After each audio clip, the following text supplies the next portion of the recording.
오늘 말씀의 제목은 여호와를 기억하라라는 제목인데, 물론 이제 이 말씀이 성경 본문에도 있습니다만은 내용을 쭉 보게 되면은 같은 말인데 여호와를 기억하라 말과 더불어서 여호와를 잊지 말라라는 말씀의 내용이 사실은 의미적으로는 더 강한 것을 느낄 수 있습니다.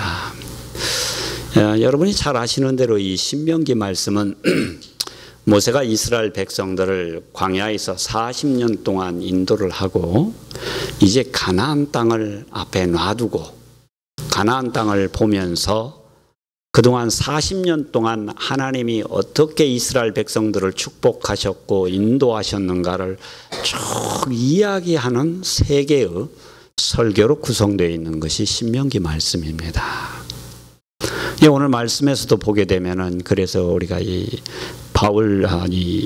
모세가 이스라엘 백성들에게 그 눈앞에 보이는 하나님이 약속하셨던 그 땅을 보면서 부탁하는 말씀이에요.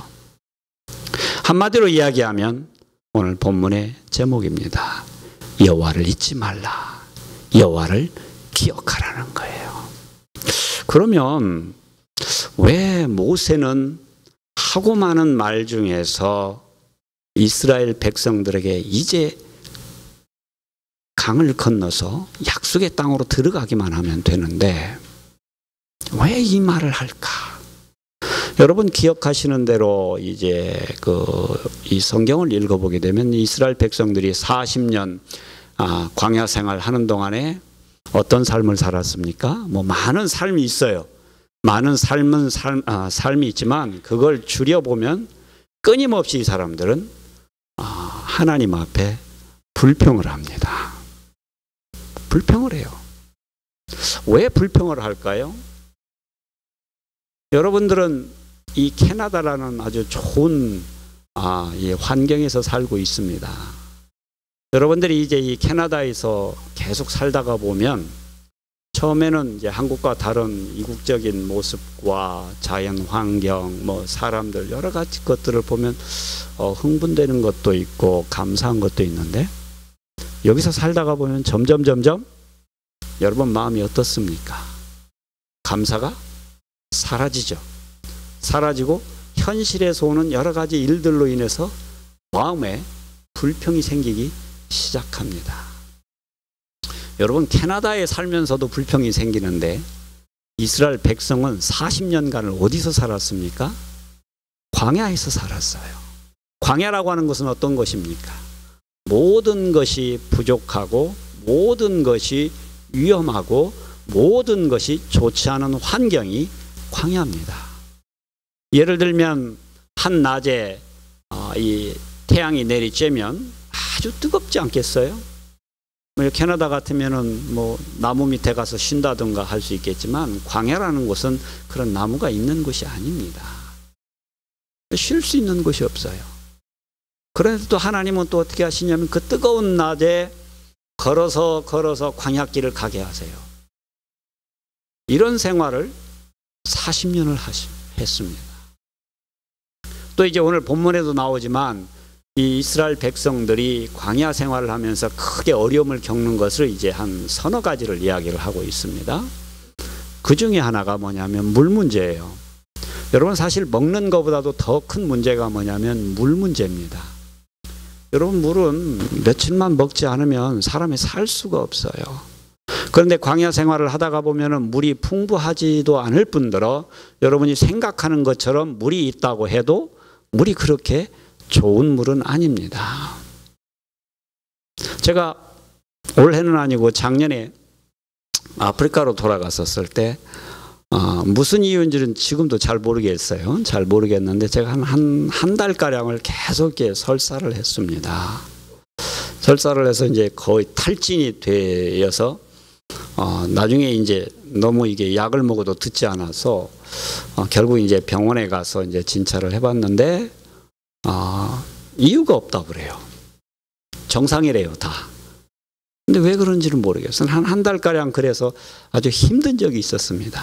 근데 나중에 제가 가만히 보니까 원인은 모르겠는데 하나님의 뜻이 있었던 것 같아요. 하나님의 뜻이 있었던 것 같아요. 그래서 그 생활을 체험해 봄으로 인해서 뭐를 알게 하냐면은 그 환경의 어려움을 깨닫게 하시는 거예요. 여러분, 내가 힘들면 내 옆에 있는 사람들도 힘들어요. 거기에 사는 사람들은 얼마나 더 힘들겠습니까? 늘 살던 곳이기 때문에 그런 어려운 가운데 있기 때문에 그걸 당연시 여기면서도 사실 쉽지가 않다는 거예요. 그 생활을 40년을 살아요. 어쨌든 여기에 계신 분들은 렌트를 했든 뭐를 했든 다 집이 있죠. 예? 렌트를 했든 어쨌든 다 집에서 살아요. 광야 생활을 하면은 집을 짓는 게 아니고 텐트를 치고 삽니다. 근데 이제 우리 하나님께서 어떻게 이 이스라엘 백성을 인도하시냐면 텐트를 치고 사는데 이제 성막 위에 하나님의 이제 그 구름이 딱 떠오르게 되면 그날은 출발하는 날이에요. 그래서 딱 아침에 눈을 뜨면 어디부터 바라보면 성막 위에 구름이 성막 위로 떠 있느냐 그대로 있느냐를 보는 거예요. 그래서 구름이 떠 있다 그러면 그때부터 이제 짐 싸야 됩니다. 여러분 이사해 보시면 알겠지만 짐 싸는 게 이게 수월하지 않잖아요. 아무리 적은 거라고 해도. 그래서 부지런히 짐을 싸고 갑니다. 뜨거운 태양빛에서 걸어가요.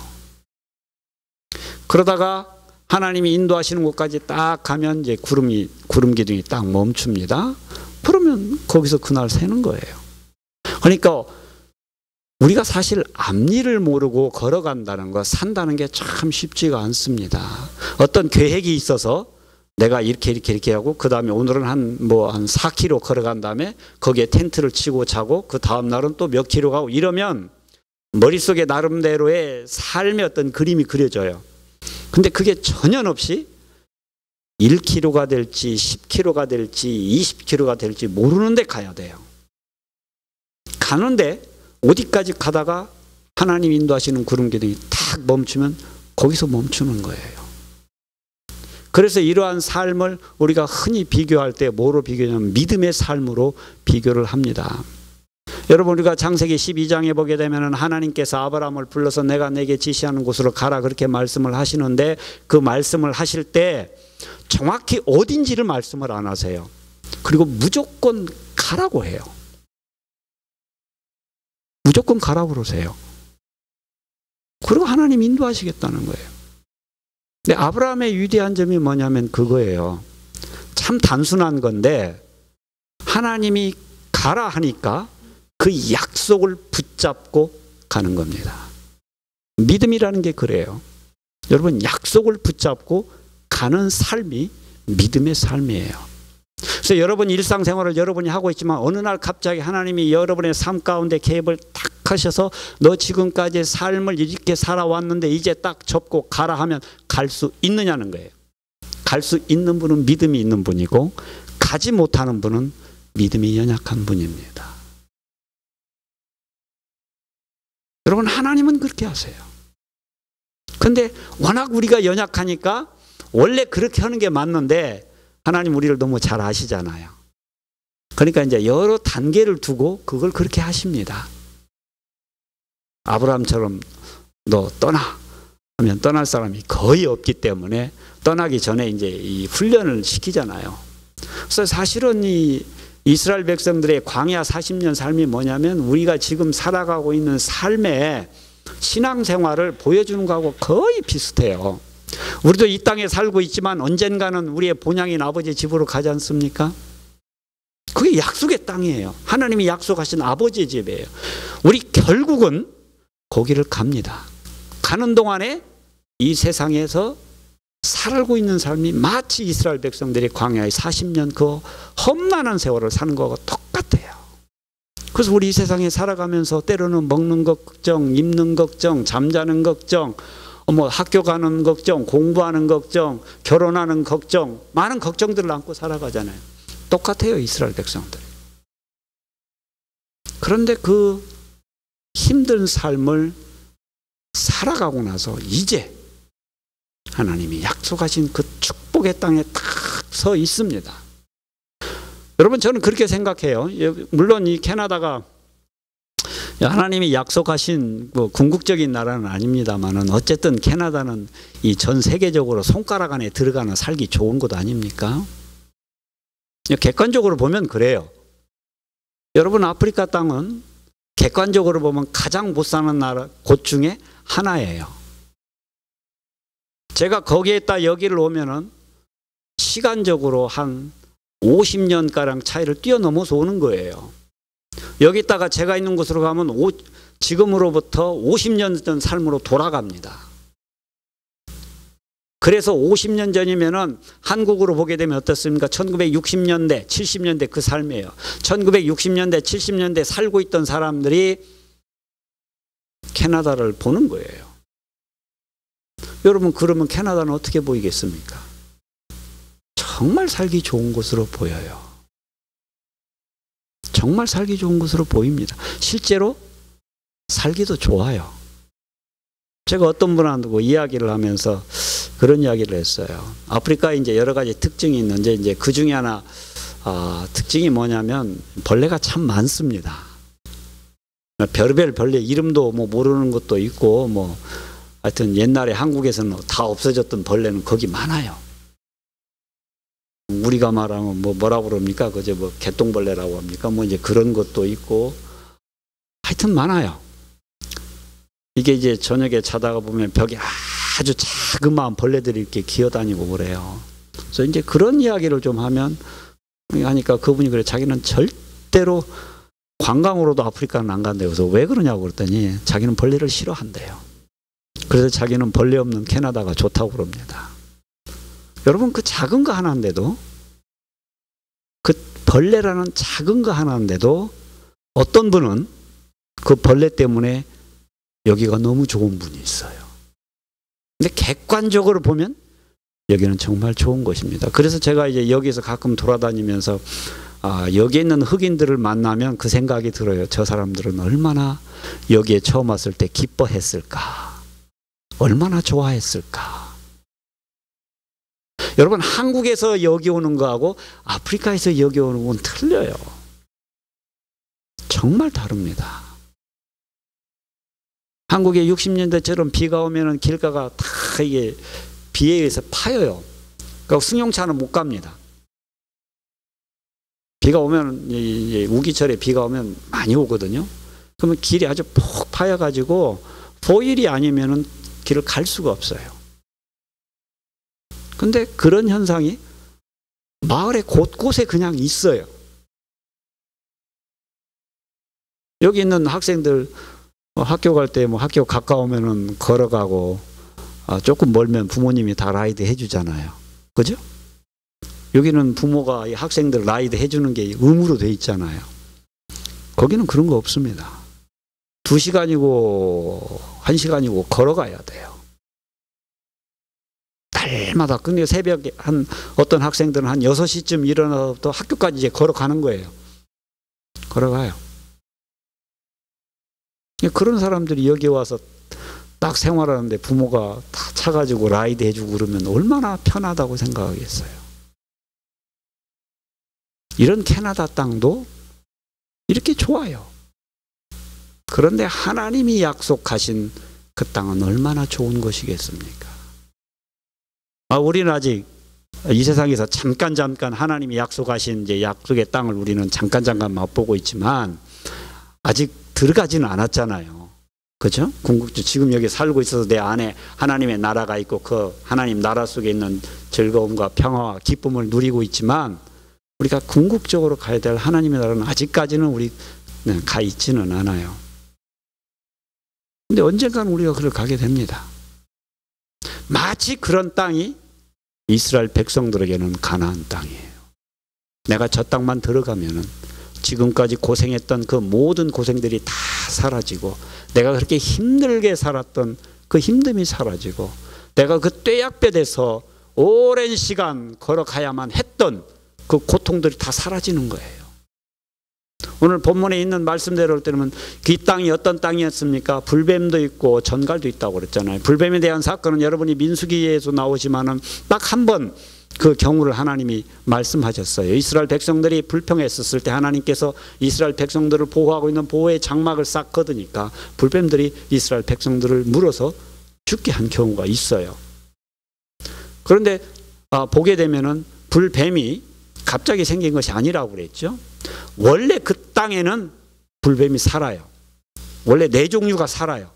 네 종류의 한 종류가 성경에 기록되어 있는 그 불뱀이에요. 있단 말이에요. 그 땅에 불뱀도 있고 오늘 말씀해 보면 전갈도 있다고 그랬어요. 여러분 전갈이 뭔지 아시잖아요. 가재같이 생겼지만 이제 꼬리가 이렇게 딱 세워서 꼬리 끝에 독이 있어서 그걸 찌르면 죽게 되는 거예요. 그래서 그 팔레스타인 그쪽 동네에는 아라밈 동산인가라는 그 동산이 있어요. 그 말이 뭔 말이냐면 전갈의 동산이라는 뜻이에요. 뭔 말이에요? 전갈이 그만큼 많다는 거예요. 여러분 이 캐나다 도시에도 보게 되면은 무슨 도로라고 있지 않습니까? 뭐 오크 로드 하게 되면 그 왜 오크 로드라면은 오크라는 나무가 많은 지역이기 때문에 그렇게 이름 붙이지 않습니까? 그렇듯이 전갈이 많기 때문에 전갈의 동산이 있었다는 얘기예요.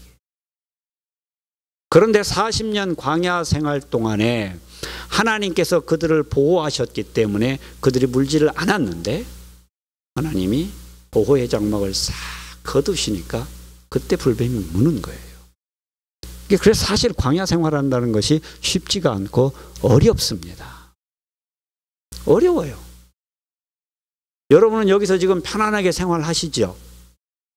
근데 여러분이 60년 전으로 돌아가서 한번 생활을 해보세요. 어렵습니다.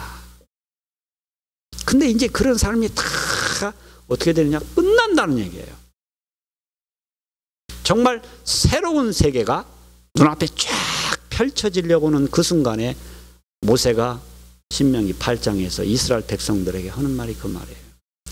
너희의 40년 생활을 돌아봐라. 돌아보는데 너희가 기억해야 될 것이 있다. 이게 뭐냐? 하나님을 기억하라는 거예요. 그 땅은 그야말로 젖과 꿀이 흐르는 땅이라는 곳이에요.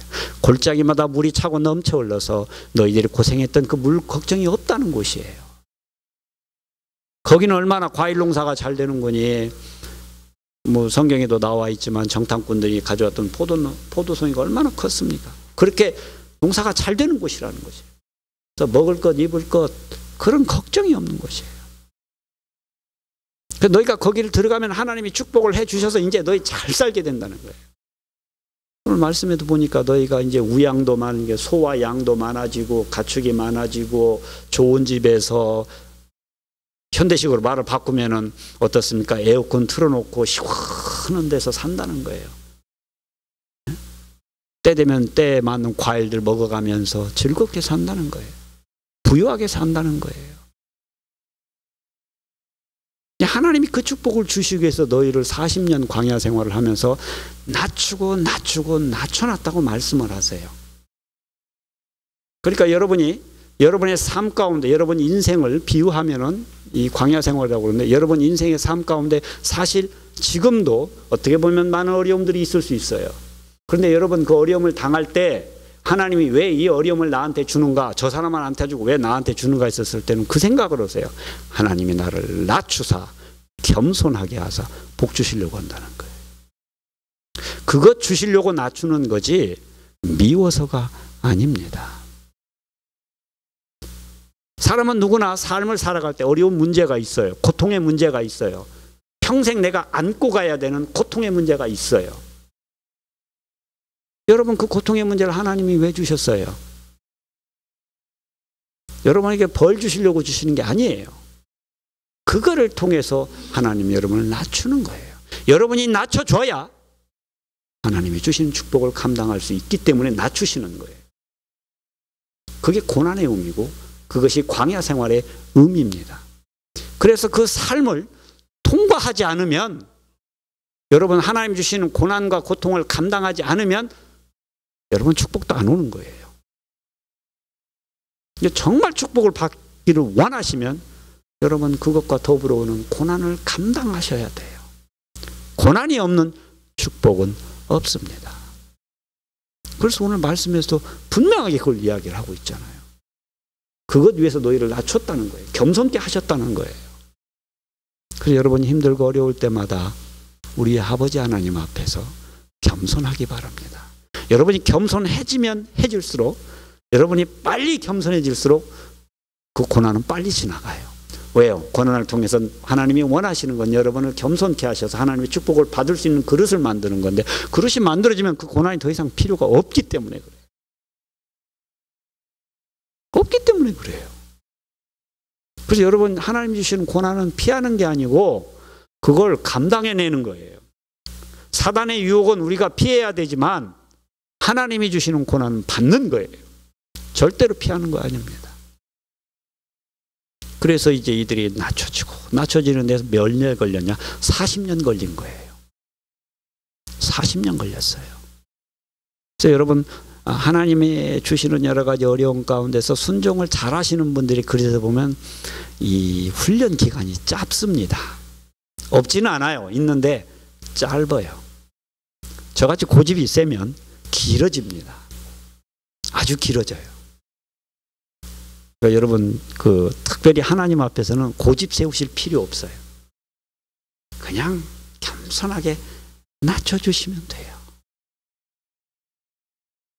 그래서 이제 하나님이 이스라엘 백성들에게 가나안 땅에 들어가는 축복을 딱 앞에 주시려고 하시는데, 하나님은 다 아시잖아요. 다 아세요. 40년 동안 훈련 받아서 겨우 된 것이 이스라엘 백성들의 가나안 땅을 앞에 놔둔 모습입니다. 40년 훈련 받아서, 그것도 아주 세게 훈련 받아서. 그렇다고 그런다면 보통 사람들은 어떻겠습니까? 쉽지 않았을 거예요. 근데 이제 모세가 하나님의 말씀을 받아서 하시는 말씀이 뭐냐면 그거예요. 너희가 거기 들어가면 이제 잘 살게 되고, 물 걱정, 먹는 걱정, 사는 걱정 없이 우양도 많아지고 은금도 많아지고, 쉽게 말하면 부자도 되고 가축도 많고 재산도 늘고 부동산도 이렇게 많아지게 되는데, 너희가 그때 교만해지지 않도록 주의하라고 얘기합니다.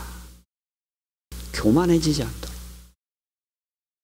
이게 뭐냐면은, 여러분이 훈련을 잘 받고 나서도 하나님이 축복을 주셨을 때 축복을 받아도, 여러분 그 축복 속에 빠져들어가게 되면 인간은 죄악돼서 금세 돌아가요. 그 상황으로 돌아가요. 40년 동안 그렇게 힘들게 훈련받았지만 축복의 땅에 들어가서 축복을 누리기 시작하면 얼마 안 가서 너희들이 하나님을 버리게 된다는 거예요. 그래서 지금 모세가 뭐라고 했냐면, 하나님을 그래서 기억하라는 거예요. 잊지 말라는 거예요. 어떤 하나님을 잊지 말라고 합니까? 너희를 애굽에서 건져내신 하나님을 기억하라고 얘기하십니다.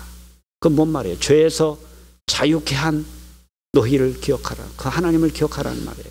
이걸 우리말로, 현대말로 바꾸면 이 말입니다. 죄에서, 애굽에서 우리를 구원하신 하나님은, 죄에서 우리를 구원해 주신 하나님이에요.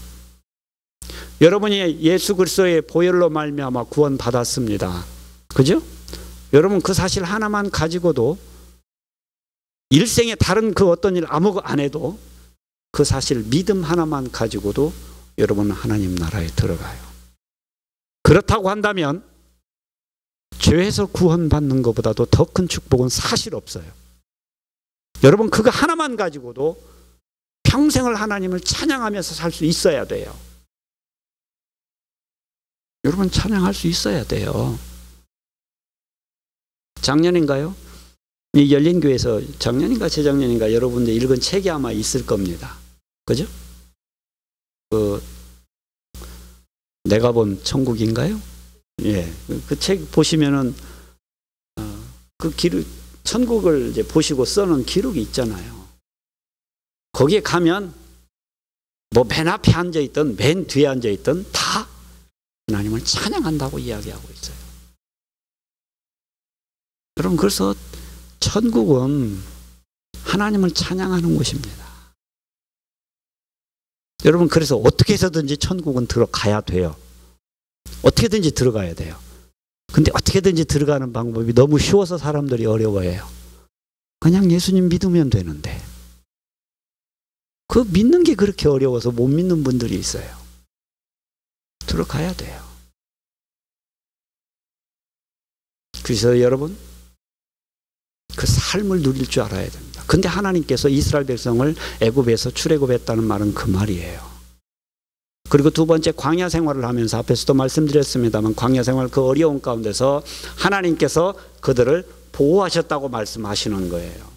여러분 보호라는 것이 여기 살면 그 개념이 잘 안 옵니다만은 아프리카에 대해서 얘기할 때 이제 제 아내가 자주 하는 말이에요. 다른 사람들한테 자주 하는 말 중에 거기 가면은 그 예배 시간에 꼭 그 사람들이 자기 간증하는 시간이 있어요. 그런데 간증하는 시간에 들어보면은 간증할 때 거의 하는 모든 사람이 하는 말 중에 하나가 뭐가 있냐면 하나님이 나를 보호해 주셔서 감사합니다. 그걸 간증이라고 해요. 모든 내용이 없어요. 그냥 하나님이 나를 보호해 주셔서 감사합니다. 이걸 감사 대목으로 첫 번째로 이야기를 해요. 처음에는 왜 저걸 감사를 할까? 그냥 평상시에 늘 감사하라고 해서 감사하나 이렇게 생각했는데 그곳의 삶을 알아갈수록 왜 그들이 감사하는지를 알게 됩니다. 여러분 이 아프리카 지역이 뭐 다 그런 건 아니겠지만 어쨌든 굉장히 거기가 시큐리티 상으로서는 문제가 많은 곳이에요. 여러분들 아시겠지만 뭐 예를 들면 뭐 결혼하는데 결혼 집착금이 보편적으로 이제 저희가 사역하고 있는 지역에서는 남자가 장인 어른한테 소 15마리 값을 이렇게 줘야 결혼할 수 있어요. 이게 지참금입니다. 근데 그 가난한 나라에 소 15마리 값을 가지고 있는 사람이 몇이나 되겠어요? 몇 안 돼요. 그러니까 이제 외상으로 이제 그 결혼도 하고 그래요. 은행에서 대출 받아서 갚고 은행 대출 평생 갚아가기도 하고 이제 그렇게 살아갑니다. 근데 이제 그도저도 안 되는 사람들이 어떻습니까? 결혼은 할 수는 없고 그러니까 성적으로 문제가 좀 있습니다. 그래서 이 으슥한 길이나 밤길은 절대로 돌아다니지 말라고 이야기를 하는 거예요. 낮에도 혼자는 가급적이면 가지 말라고 얘기를 합니다. 꼭 몇 사람이 같이 다니라고 이야기해요. 왜 그러냐면 거기는 이제 갈대나 이런 것들이 이렇게 풀들이 많이 자라기 때문에 그 속에 사람이 숨어 있으면 보이지를 않아요. 그러면 길 가다가도 나쁜 일을 당할 수 있다는 말이에요. 근데 아까도 말씀드렸지만 학생들 같은 경우 1시간이고 2시간이고 걸어서 학교 간단 말이에요. 오고 가고 그런 일을 해요. 그런데 오고 가는 그 일주일 동안에 아무 일도 없었다는 거예요. 그래서 그걸 감사해요. 근데 그 사람들이 감사라고 하는 표현은 그런 실질적인 겁니다. 굉장히 실질적이에요. 하나님이 자기를 보호해 주셨다는 거예요.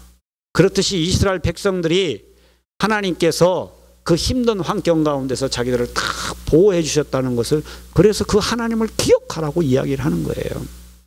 여러분도 여러분 삶 가운데 하나님이 이루신 여러 가지 은혜로운 일들이 많이 있지 않습니까? 여러분이 힘들고 어려울 때마다 그걸 기억하세요. 내가 힘들고 어려웠을 때 하나님이 나를 어떻게 보호해 주셨는가? 또 하나는 이런 감사도 있습니다.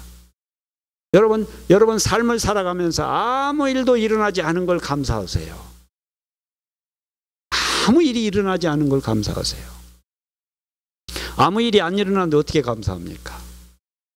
아무 일도 일어나지 않았다는 건 하나님이 여러분을 보호하셨기 때문에 아무 일이 없었다는 거예요. 보호의 장막을 하나님이 잠깐만 거두셔도 불뱀이 와서 물듯이 우리에게 일이 일어납니다. 그걸 생각을 해보면 정말 내가 이번 일주일 동안 특별한 일도 없었지만 아무 일 없이 넘어갔다는 건 하나님이 나를 보호하고 계신다는 거예요. 앞에서 제가 몸이 작년에 좋지 않았던 그 이야기를 말씀드렸습니다. 제가 그때 깨달은 게 그거예요. 제가 2009년도에 2007년도부터 우리 김도건 목사님과 같이 열린교회에서 사역을 하다가 2009년도에 제가 아프리카로 이제 선교사로 이제 가게 됐는데 2009년도에 가서 거기서 적응을 하는데 너무 적응이 잘 돼요. 제가 남들은 뭐 거기는 이제 그 제가 사회 가는 지역이 바드플라스라는 지역인데 스와질란드하고 사우스 아프리카 국경지대입니다. 고산지대예요. 해발이 한라산보다 더 높습니다. 그래서 처음에 오면 다들 머리가 아프다고 그래요. 머리가 아프고 시간이 가면 갈수록 이렇게 기운이 빠진다고 얘기하는데 저희는 그게 없어요. 갔는데 머리가 아프지도 않고 밥도 잘 먹고 건강해요. 제가 그래서 그렇게 생각했어요. 내가 아프리카 체질이었나? 근데 이 작년에 그 일을 겪고 나서 보니까 깨달은 게 그거예요. 내가 아프리카 체질이 아니었는데 내가 워낙 약하니까 하나님이 나를 탁 보듬어서 안고 계셨기 때문에 아무 일이 없었는데 아무 일이 없으니까 나는 모르잖아요. 내가 체질이었다고 생각을 한 거죠. 하나님이 잠시, 그것도 다도 아니고 잠깐만 보호막을 걷어 올렸더니 한 달 동안 애썼어요. 너무 힘들었어요. 하나님 그것 보여주시는 거예요. 네가 아프리카 체질이 아니고 내가 너를 보호하고 있다는 거예요. 그걸 체험한 뒤부터는 하나님께 아무 일이 없는 것을 감사를 합니다. 여러분, 그래서 그런 걸 감사할 줄 아셔야 돼요. 하나님께서 여러분에게 특별한 능력을 주어서 예를 들면 손을 얹고 기도를 하면 뭐 귀신이 나가고 병이 떠나가고 손을 얹고 기도를 하면 갑자기 없는 지혜가 생기고 이런 것도 감사해야 되지만 여러분, 어떻게 보면 아무것도 없는 일을 감사할 줄 아셔야 돼요. 여러분, 거기서 조금 더 나아간다면 지금 현재 여러분에게 있는 어려움을 주신 것을 하나님께 감사하시기 바랍니다. 도저히 소망이 없는 것처럼 보이는 고통과 힘듦을 주신 걸 감사하셔야 돼요. 여러분, 그 감사할 줄 아는 사람이 하나님의 은혜를 기억합니다. 여러분, 그 은혜를 기억할 줄 알아야 돼요. 은혜를 기억하는 사람은 하나님이 축복을 부어주셔도 그 축복을 감사할 줄 알고 잘 쓸 줄 알아요.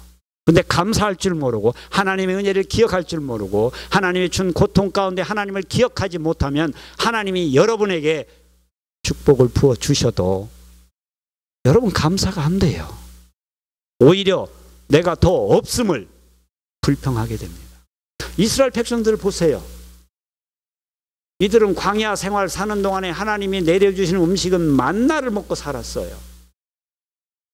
그러잖아요.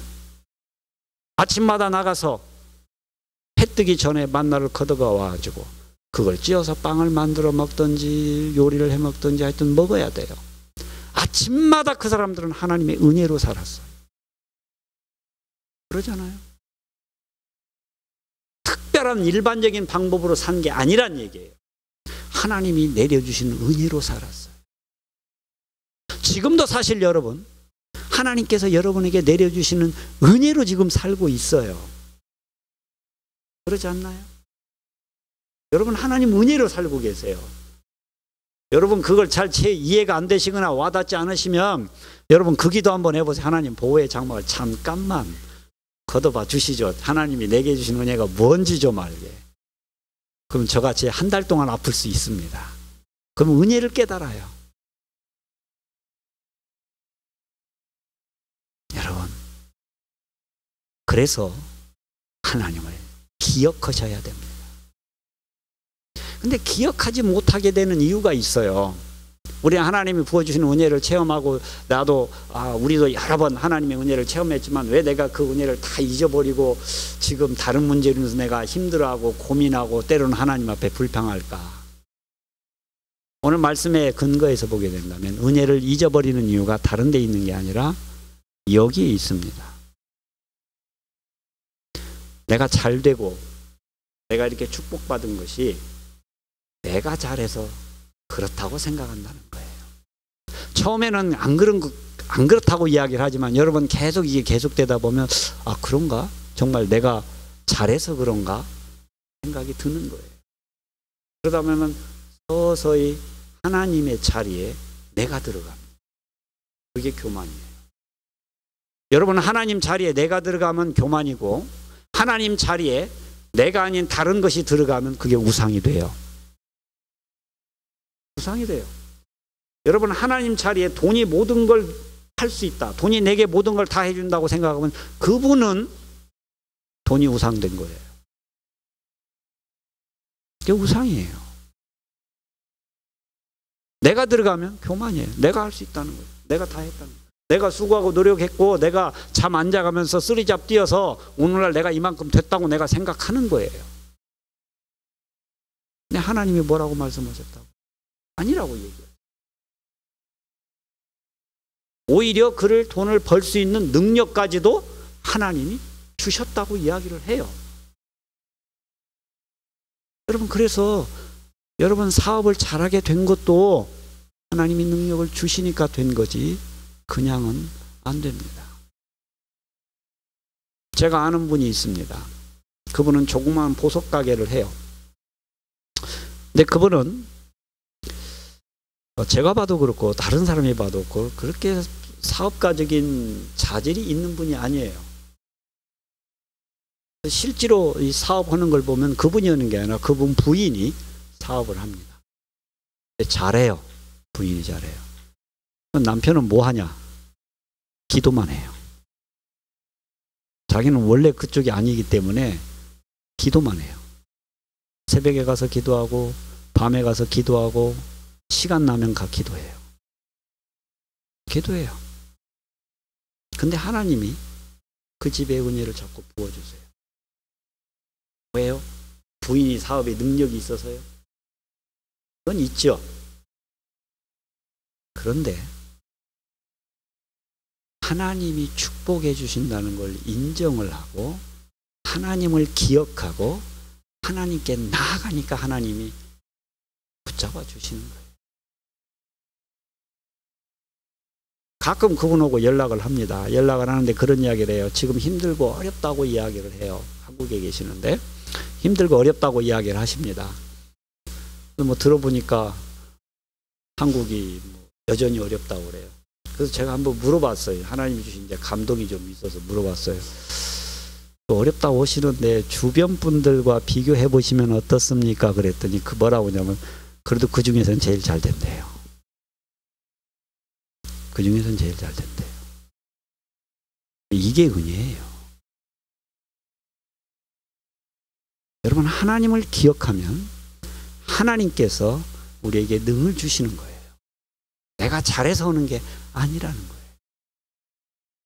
실제로 역사적으로 보게 되면 이스라엘 백성들이 가나안 땅에 들어가서 축복의 땅 가나안 땅에서 살다가 많은 범죄를 짓고 나서 어떻게 됩니까?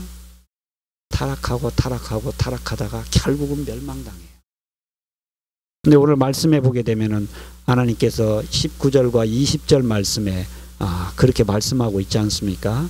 내가 만일 내 하나님 여호와를 잊어버리고 다른 신들을 좇아 그들을 섬기며 그들에게 절하면 내가 너희에게 증거하노니 너희가 정령이 멸망할 것이라.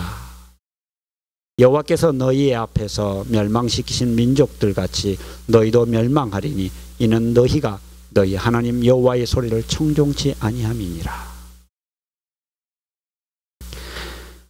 여러분, 하나님이 여러분에게 축복을 부어주셔서 여러분의 지금의 생활이 참 편안하게 잘 되고 있지만 만에 하나 그 하나님의 일을 잊어버리면 그 하나님의 소리를 듣지 아니하면 여러분 결과가 이렇게 됩니다. 역사적으로 이스라엘 백성은 그래서 남유다와 북이스라엘 둘 다 이방 나라한테 멸망당하지 않습니까? 멸망당해요. 여러분, 그것이 과거의 역사로만 생각하지 마세요. 여러분, 그것이 오늘날에도 똑같이 적용됩니다. 여러분, 이 캐나다 땅이 얼마나 축복된 땅입니까? 그러나 여러분이 제가 시민권 시험본이라고 역사 공부해 보니까 이 캐나다가 그렇게 잘 살게 된 지 오래되지 않았어요. 그 전에는 여기도 힘들었었습니다. 근데 어떻게 이 땅이 하나님께 축복받았어요? 1900년대 초에 많은 이 땅의 선교사들이 선교로 나갔었어요. 제가 볼 때는 이들의 지금 캐네디언들의 조상들이 하나님 앞에 충성스럽게 살아서 그나마 축복받은 거예요. 근데 지금 어떻습니까? 지금 어떠냐는 거예요. 하나님의 축복받은 이 땅이. 여러분, 여호와의 말씀을 청종치 아니하고 여호와를 잊어버리면 시간 문제이지 망하는 건 기정사실입니다. 여러분, 그래서 이 캐나다도 제가 볼 때는 그래요. 아프리카 제가 선교한다고 가 있지만 저는 그 딜레마가 조금 지금 있기는 있습니다. 이게 무슨 딜레마냐면 아프리카 땅은 어쨌든 40%가 기독교인이에요. 시오니즘까지 포함해서. 극단적으로 얘기하면 여기는 4%예요. 영적으로 보면 어디가 선교지냐는 거예요. 40% 기독교인이 있는 데가 선교지인가, 아니면 4% 있는 이곳이 선교지인가. 여러분, 객관적으로 생각해 보세요.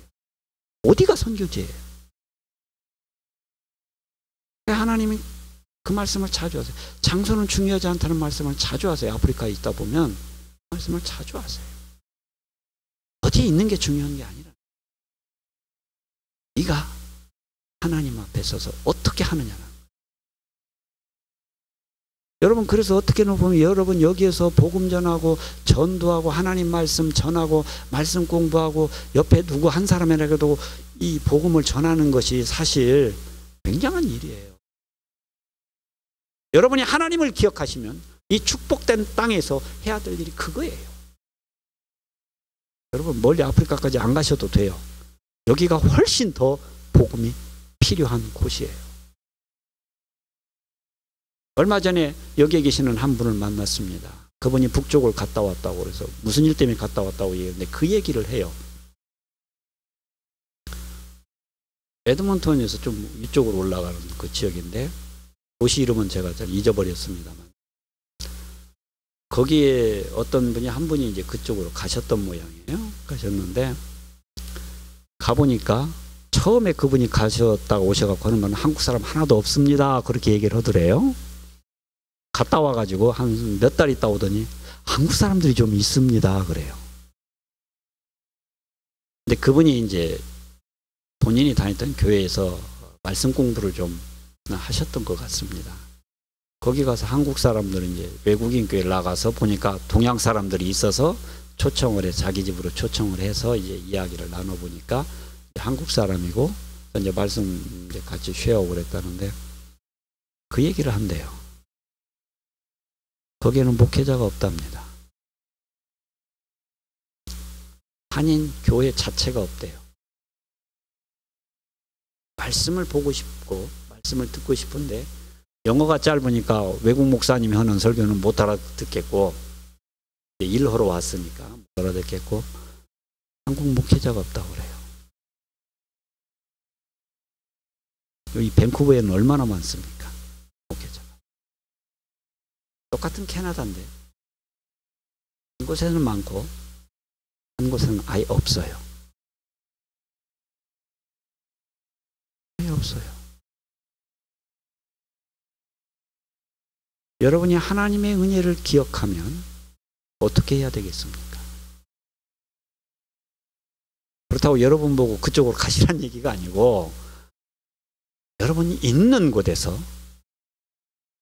이 하나님, 은혜를 주시는 하나님, 고통 가운데서 우리를 낮추시는 하나님, 그 낮춤을 통해서 우리를 축복하시려고는 하나님, 그 하나님을 전하라.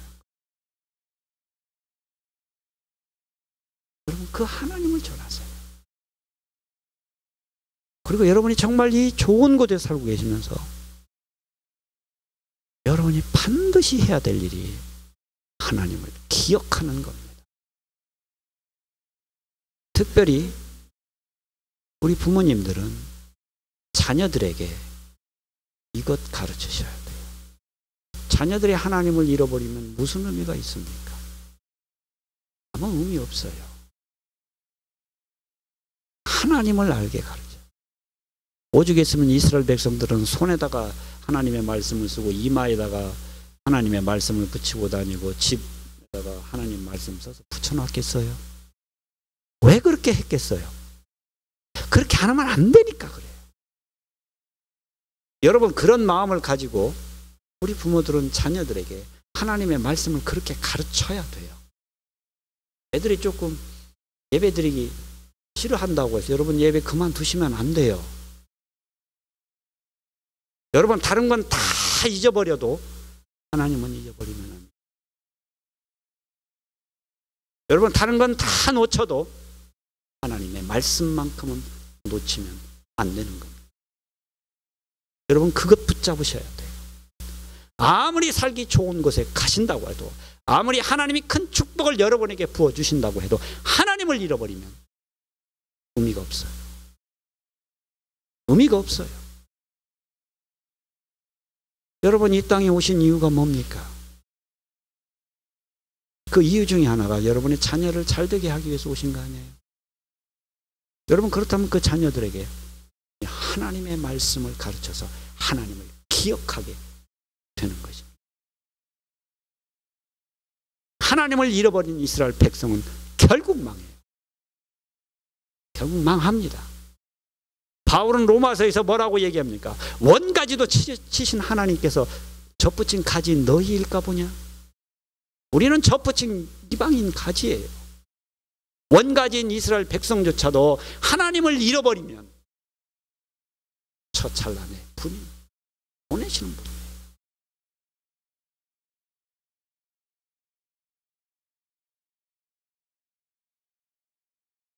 이걸 깊이 명심하셔야 됩니다. 그래서 하나님을 기억하고 그 하나님이 부신 축복 가운데 하나님께 영광을 돌리면서 하나님의 자녀로 살아가시는 여러분 되시기 바랍니다. 기도하겠습니다. 아버지 하나님, 감사합니다. 오늘 아버지 하나님께서 말씀을 통하여서 하나님을 기억하라 말씀하여 주시니 감사합니다. 힘들고 어려운 환경 가운데서 우리를 단련시키고 연단시켜서 우리를 낮추셨습니다. 우리를 낮추신 이유는 아버지 하나님께서 우리를 축복하시고자 원하셨기 때문이라고 말씀하셨습니다. 그리고 이제 그 축복을 이스라엘 백성들에게 부어주십니다. 그것이 약속의 땅 가나안 땅에 들어가는 것이었습니다. 아버지 하나님, 저희가 하나님을 믿는 믿음으로 하나님이 주신 은혜로 하나님의 축복 가운데 있사오니 이 하나님을 붙들고 잊지 아니하는 저희들 되게 하여 주시옵소서. 그래서 대대로 이 자녀들에게 이 하나님을 증거하고 가르치는 역사가 이곳에서 일어날 수 있도록 축복하여 주실 것 믿고 감사드리며 이 모든 말씀을 주 예수 그리스도의 이름으로 기도드려 싸움나이다. 아멘.